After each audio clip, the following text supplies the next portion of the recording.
Okay, the moment you've all been waiting for, the big question on everyone's mind, the one even Rob is asking. Is Cafe Boi dead? Or did you all manage to warp the story enough to allow him to live? Well, you'll have to wait a little longer for the answer. First, let us review the comments. I've divided them up into 3 sections: reactions, bad, average ideas, and ideas with potential. Reactions. How does this have 23 comments already? Never underestimate fangirls. I must start a riot. Please do. I can't with this video. Okay. 20 subs. Great job. Thank you as always. I can't believe Usana. OMG. Who is this Usana? Bruh, our Cafe Boi. Bruh, Cafe Boi belongs to me. No, why did he die? Who hurt him? Technically it was me who hurt him. Oops. Again with the caps. How dare to on the anyways these or Cafe Bois lagusua clothes you aski jayaji. You know, I think you broke me. No diswazia. Yeah, definitely broken. Okay, now on to the interesting parts. Average ideas. Cafe Boi is dead, but we can bring it back with necromancy, I believe. That is what you were trying to say. Well, if I can't have dragons, you can't have magic. Cafe Boi faked his death. Vanderwood helped him because Cafe Boi was secretly depressed.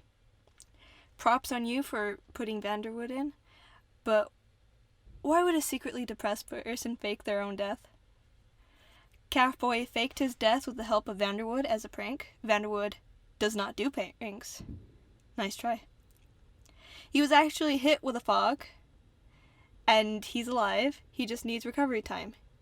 He was hit with the fog. Well, yes, that is true. But how does that explain why he was announced dead? And now for my bread and butter, the ideas I liked, in order of least liked to most.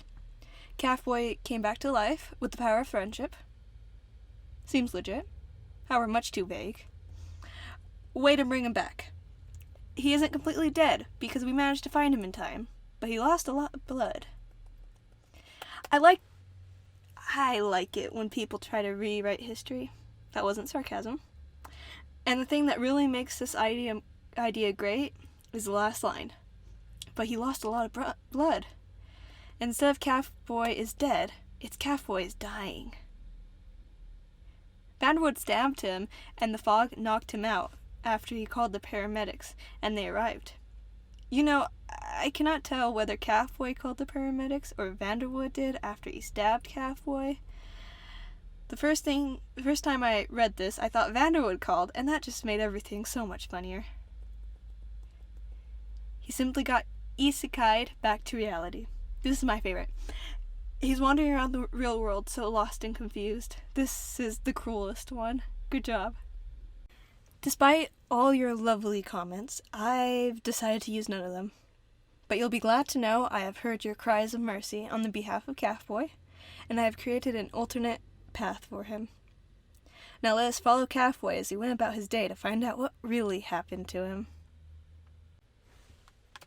June 9th, 2020, 7:23 a.m. It was a normal day. The weather was not too hot and not too cold. Everything was fine. Until it wasn't. Cafe Boi opened his eyes and instantly regretted it. The moment his eyes opened, his head was burdened by intense pressure from all sides. He rolled off the bed, but struggled to stand straight. Still, he wouldn't miss work that so easily. 10:56 a.m. The train ride was murder for Cafe Boi. The walk to work was even worse. He stumbled into the cafe, already breaking out in a cold sweat. The quiet of the cafe made every noise stick out 10 times more. The easily excitable teenagers didn't help matters. Café Boi excused himself to the back room as politely as he could, but he could still feel concerned looks burning into his back. He found himself with no energy to even react. He quickly fell asleep the moment he sat at the table. 2 p.m. Café Boi woke with a start. He felt hot and cold all at once. His shift had started 3 hours ago, and no one had bothered to wake him up. He might have been angry if he wasn't so tired. He dragged himself off the chair and wandered to the counter. His regulars were here still, so he brushed aside his boss's worry and ordered to go back and rest more. Café Boi took the customer's orders quietly with a nod. He fumbled through the drinks and set 2 drinks down at the waiting area. He looked absentmindedly and noticed 3 people. His eyes widened just slightly before he rushed off to make the forgotten drink. The whirl of his panic over forgetting a drink caused his head to spin. His boss was at his elbow in an instant, sending him back to the break room. 3:49 p.m. A strange purple fog seeped in from the window. It wasn't long before the sleeping Café Boi breathed in long gulps of it. The person appeared in the fog, and then everything faded to black. The next time Café Boi opened his eyes, he was in a cage. A very blonde woman stared gleefully down at him. He absent-mindedly remembered the girls that came to the cafe very frequently. This new person reminded Café Boi strongly of them.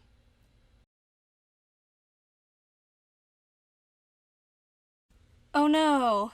Café Boi was kidnapped. Whatever will we do? What is there to do? I say nothing can be done. Café Boi is doomed. It's time to accept it. He was better off dead than where he is now. Good job! You allowed him to live. But at what cost?